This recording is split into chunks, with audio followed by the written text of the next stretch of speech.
interviewing you today, and Oh my God! so excited. How are you? Good to see you. So good to see you. So I used to teach acting at this camp here in Los Angeles, like years and years ago when she was a kid.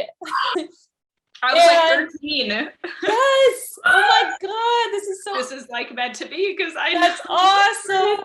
So good to see you. So good to see you. And Asjha, it's so nice to meet you. I've seen the trailer and it looks incredible. Oh, thanks. So nice to see you. Congrats, guys. I guess I'll just dive into it. I kind of firstly wanted to know how you decided to sort of come on board as a director for this horror film, and what have you taken from your own experiences watching horror films when making the choices about your character decisions?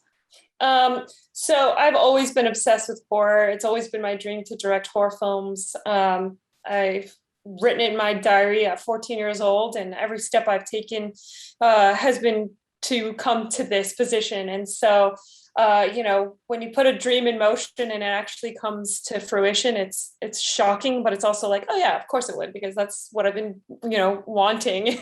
And in creating this film, I took all of my, all the movies that I've been kind of obsessed with, like 30 Days of Night, Interview with the Vampire, all these different films that have been kind of embedded in my brain, and it helped inspire this movie. But since the script is so original and different, I was able to take on a new kind of amalgamation of how I would push it forward. So taking all the best of the oldies and making something new was really important to kind of create for this movie. Nice. Yeah, I could definitely see elements of that. I saw a little bit of Buffy the Vampire Slayer as well in there, yes. And that was awesome. And Asjha, like I said, lovely to meet you. And you just look absolutely amazing and beautiful. I know. Like such a badass. I saw that you've done sort of a variety of different projects in the past from different genres, and I wanted to sort of know how your experience working in other genres, including horror, has sort of impacted how you approached the role of Shauna. This was very different than anything else I had ever done. This required a lot of energy. This required a lot of, just truly needing to be present. But it was very easy because we had post like scary things, but a lot of everything that the audience saw, I saw on set. So the eyes of the vampires and the nails and all of those things they actually had on them. It wasn't just like, in post. And so I was able to truly react and truly be scared to what I was seeing, which really helped. But yeah, I would feel like the difference between this and other things that I've done is just the energy that it required. It was, a lot of running, a lot of heavy breathing and panting, a lot of screaming. And so, yeah, that was definitely something to get used to, but it was fun. Got my adrenaline going. Yeah, I can imagine. I feel like as an actor, it must be really fun to be able to sort of push those boundaries and be a little bit bigger on screen, because, you're always told to bring it down and be as minimalistic as possible. So I could imagine being, in this action horror thriller and being able to scream and do all the running was just... Yeah, that's the thing. Yeah, that's what was so cool when you do horror, is that the stakes are truly high. It's truly life or death. And so it's like, it's not just in your mind, it's like in reality. And so you're acting within the circumstances, and the circumstances are huge, they're crazy. So yeah. That's awesome. And vampires itself, it's such an interesting theme. And I feel like it hasn't been explored much in sort of recent cinema, which it is explored in this film. And I was kind of wondering, for both of you, what inspired you to sort of get on board the project and tackle this theme? And what was your secret for giving, vampires such a cool comeback? Well, Sherman Payne did an amazing job.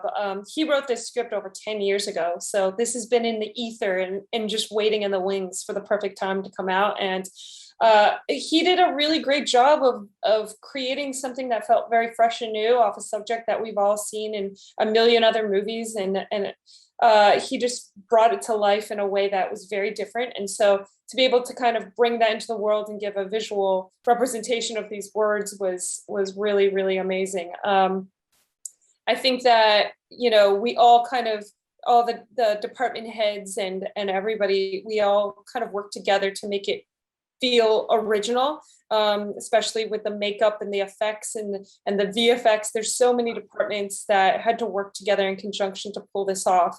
And, you know, it wasn't a huge budget film and we had very, very limited days. So to get anything on the screen was actually a miracle. But yeah, it was a blast.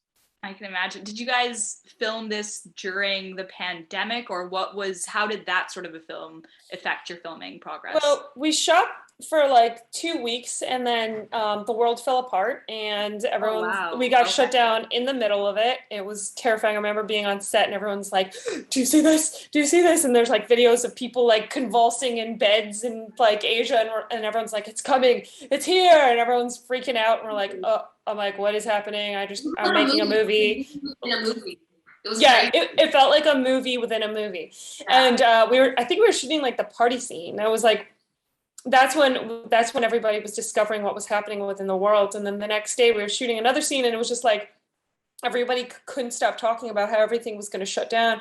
Then we finally did.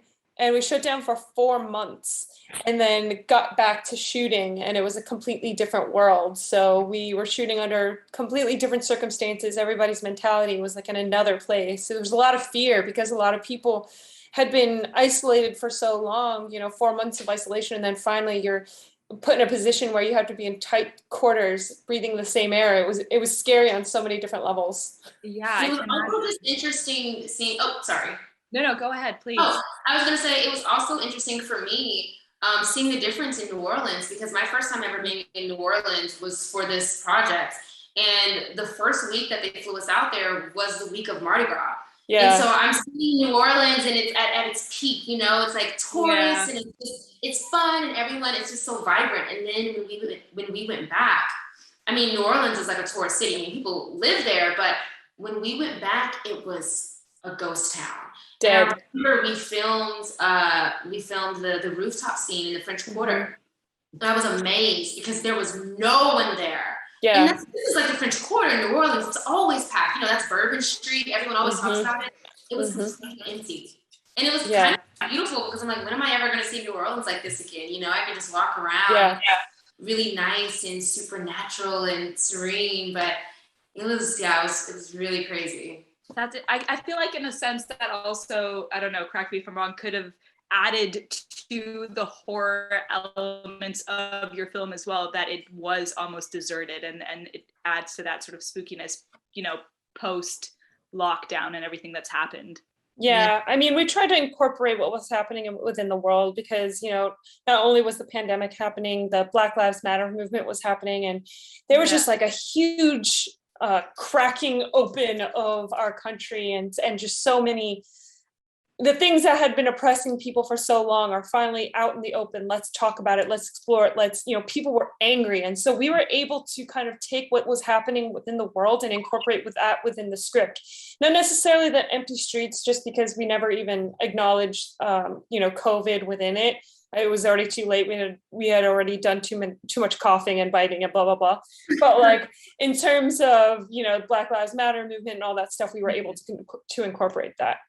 Mm-hmm. Yeah, I mean, just, in and of itself, you being a female director and female lead in a horror thriller is so rare. And it's, awesome that that was a conscious choice in the writing and in the making of this film. And I mean, do you think that the release of this film will also sort of help break down gender stereotypes in the horror and action world? Oh my God, I hope so. Yes. But I remember years ago, there was an article that was released and it was actually centered around Blumhouse movies, how there were no women directors or people of color directing his movies. And I remember thinking, wow, that's pretty harsh, but it needs to be said. And he listened. And there has been a huge emergence of stories within, across cultures. Welcome to the Blumhouse features all different diverse voices and points of views with diverse casts. And they listened, and it matters so much to the community. I think what it does is it opens up a new, fresh take on things that have existed, but now we can see it with new eyes. And so we've got like an exciting slate of films that I think that'll really open up the eyes to a lot of people and make a huge impact. Yeah, no, I'm very excited. I'm sure it will. And this is really sad, but that's kind of all the time that we have. But it was really nice talking to you guys so briefly, and truly both inspiring actor and director slash producer. And yeah, I really can't wait to see this project and all the future projects that you both make. Thank you. Let's catch up on like another time, because I also need to hear about your life and what's been happening. But thank you so much. Thanks, guys.